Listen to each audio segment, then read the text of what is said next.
I walk my last client out the door, come back into my office, and I just stand there. Okay, time to go, Candace. It had been a full day.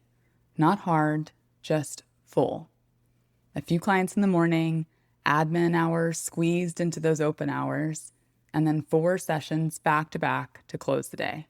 4 hours straight. One of them an intake, which always requires more brain power for me. And the whole day there's this list running in the back of my head. Family stuff, admin stuff, therapy stuff, things I had touched but hadn't finished. So when I walk back into my office and tell myself it's time to go, my brain unleashes the dam. Follow-ups from the sessions, the admin task I didn't finish that morning, the scheduling stuff with my family, my drive home, even just getting out of the office. All of it, all at once. My legs feel heavy, my eyes want to close, and there's this specific kind of stillness in my body that only shows up when it has decided it's done for the day, regardless of whether I actually am or am not.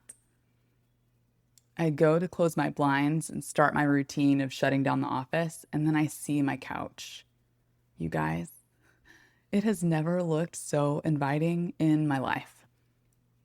But I know myself. I cannot sit down. If I sit down, I'm not getting back up. So I don't sit. I lean on my desk instead and just stay there for a second. Shoulders down, jaw loose, everything in my body just pointing towards the floor like it's ready to melt into it. Am I going to make it to my car? I genuinely do not know. So I start migrating, surface to surface, leaning on my counter, hoping something in this office will hold me up long enough just to get my bag packed. And then my brain reminds me, I still need to call my mom about some scheduling stuff. Okay, I'll just call her now, because if I can get myself talking to someone on the phone, I can usually get my body moving too. 2 birds, 1 stone. This is going to work. So I call her. And while it's ringing, I reach up to push my hair out of my face, and my arm feels like it belongs to somebody else. My breathing is slow, my phone feels like it weighs 15 pounds, and I'm thinking, I don't even know if I want her to pick up. But before I can finish that thought, the voicemail starts. So there's nothing for me to decide. The phone has decided for me. And the beep has happened, and I'm supposed to start talking at this point, leaving a voicemail, in fact, but my brain is on this odd 3-second delay because of how spent I am. And so I'm fumbling, hey, mom, and then nothing comes out. I know I'm supposed to say something. This is when you say things in a voicemail, Candace. But coming up with something to say feels like way too much right now. It's too difficult, too big of a job. And when I open my mouth to keep going, what comes out of it has no color to it. No shape. Like the sound is there, but everything behind it is empty. I'm realizing all of this in real time. Still on the voicemail. Still haven't packed a single thing up. Still just standing there. So I start narrating. I just finished my last client. I'm about to pack up and go home. I don't really want to pack up and leave because I'm tired. It was a normal day. Everything's fine. I'm just tired. But I'm gonna start packing now. I hang up. I don't even know how I ended that voicemail, truthfully. And I'm still leaning on my counter. Good grief, Candace. You have got to get out of this office. You're managing what you always do, but your brain feels scattered and you just can't seem to pull it together. The Busy Brain Do-Over from Steady State Co. is your space to recover, reset, and restart, proud of how you show up again. Because you're not the problem, and you're not alone. Here, you'll find real tools and honest conversations to help you feel capable, steady, and like yourself again. Here's your host, Candace David, a fellow busy brain who believes life doesn't have to run perfectly to run well.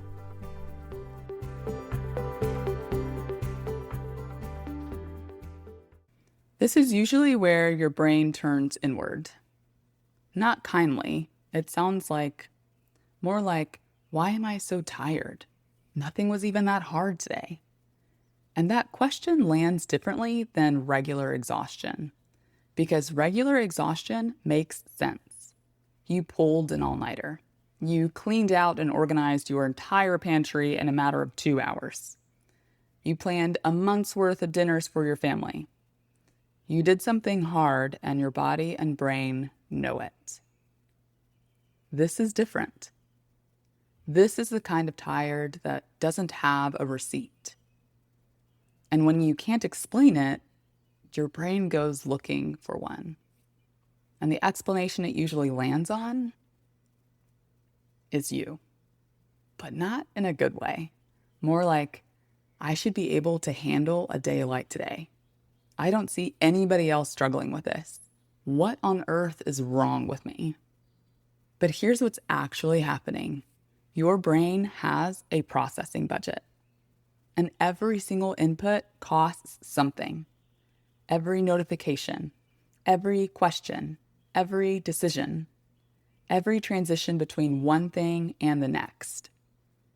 Every conversation, including the easy ones. Every ask, including the small ones. Your brain is constantly working through all of that, whether you feel like you're doing anything or not. And at some point, the budget runs out. That's not a character flaw. That's just how a brain works under volume. Volume is its own kind of hard. It doesn't announce itself in the same way a crisis does. It just quietly uses everything up until there's nothing left. And by the time you feel it, the tank is already empty. So the question isn't what's wrong with you. The question is, what would it look like to protect even a small amount of that budget before it's completely gone? And that's what today's do-over is about.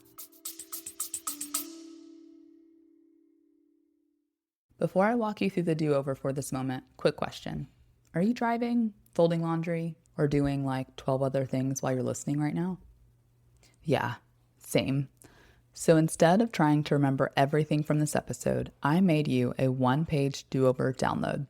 Just go to mybusybrain.com/join and I'll send it straight to your inbox. All right, let's walk through the do-over for this moment.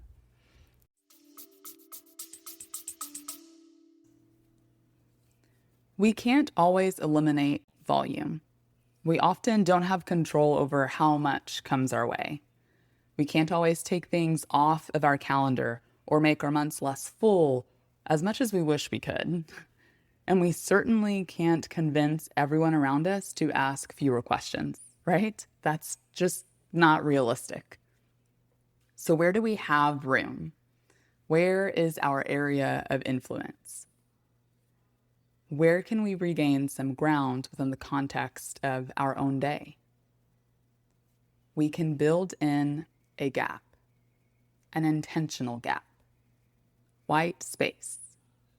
We can put white space into our day before our processing budget is completely gone.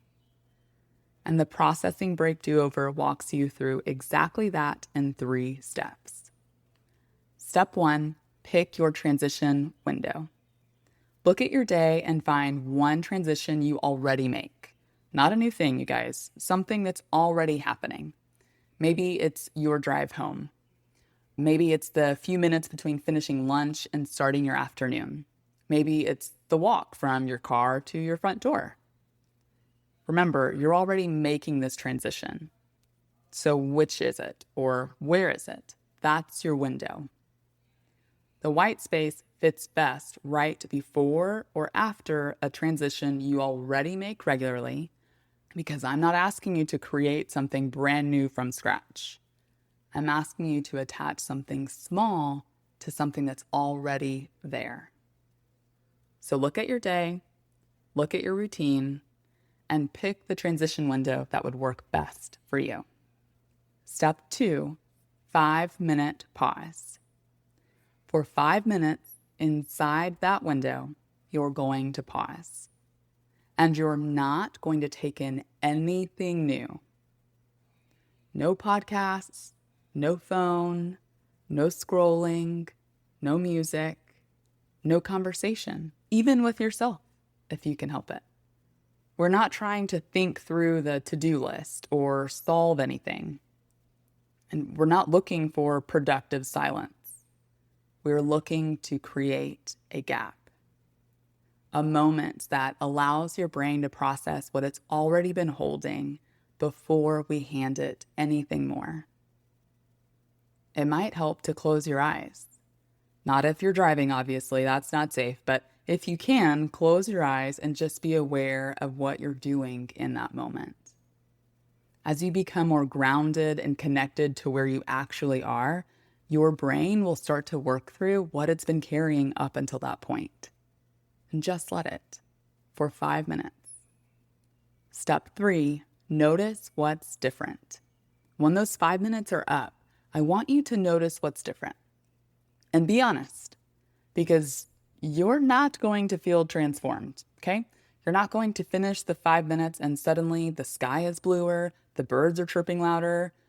No, that's not what's going to happen unless those birds are chasing you, okay? But you might feel slightly less like you're running on fumes. You might feel like you actually took a breath. You might be able to answer the first question that comes your way when you walk through the next door, whether that's your house or your office, without going completely blank. And wouldn't that be a gift, right? Whatever difference you feel, however slight, is very real. And it compounds. It accrues interest, if you will. Because what you're doing in that 5-minute gap is giving your brain a moment of recovery before your processing budget hits 0, not after. And that's the whole point. This do-over is not about doing less. I'm not asking you to have less on your plate or less in your calendar. Those are real obligations that need to and will continue to exist. So how do we help our busy brains continue to manage life? We build in a small gap, a small moment of white space into a day that has none. We take a transition that's already happening and we attach 5 minutes of no new input to it. And we practice it. And that slight difference compounds day after day after day. That gap is the difference between arriving at the end of your day with a little something left in your tank and arriving with nothing at all. Here's your permission slip for today. You are allowed to be depleted by a day that doesn't look hard on paper. Volume is its own kind of hard. A brain that has been processing inputs since the moment it woke up, questions and decisions, transitions, needs, is not a brain that failed.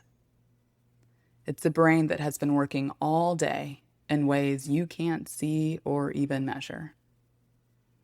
You don't have to earn the right to be tired. You don't have to be able to point to the hard thing to prove that you did something. Some days, the hard is just all of it, added up together. And you're allowed to give yourself a small gap in the middle of that. Consistently, you're allowed to take those 5 minutes for yourself and for your brain. Not because you're falling apart, not because you're so delicate or fragile that you need the 5 minutes, because your brain deserves somewhere to breathe. And by gifting yourself those 5 minutes, you are gifting yourself more capacity to show up in the way that you want to for the people you care about the most. If today's do-over hit home for you, would you like me to send it to you? Every episode of the show comes with a one-page do-over download, a simple guide that walks you through the reset we talked about today. So instead of trying to remember the steps later, you'll have it right there whenever your brain needs a reset. Just go to mybusybrain.com/join and I'll send it straight to your inbox. All right, my fellow busy brain friends, take a breath, give yourself a little grace, and remember, you can always start again. That's what a do-over really is. Not perfection, just permission. Talk soon.